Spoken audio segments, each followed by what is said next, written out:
Alalahanan po ng Department of Social Welfare and Development Field Office 1 or DSWD-FO1 ang publiko laban po sa mga naglipa ng scams na ginagamit ang pangalan po ng ahensya upang makapanloko ng tao.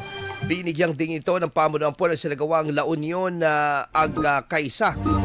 Talks and Thoughts from the Capitol kung saan muling inihayag po ang babala kaugnay ng mga kumakalat na peking mensahe online. Ayon sa DSWD, ilan sa mga scammers ay nanghihingi ng pera at may iba pa naman ay humihingi din ng personal na impormasyon. Karaniwang ginagamit na modus ang pagpapadala ng text messages na nagsasabing makakatanggap ng cash assistance kapalit ng pag-click sa isang link. Mariing iginit naman po ng ahensya na huwag basta-bastang maniniwala at iwasang magbigay ng impormasyon o magpadala ng pera.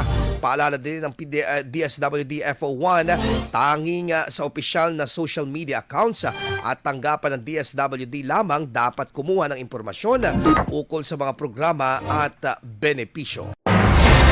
IFM News. IFM News.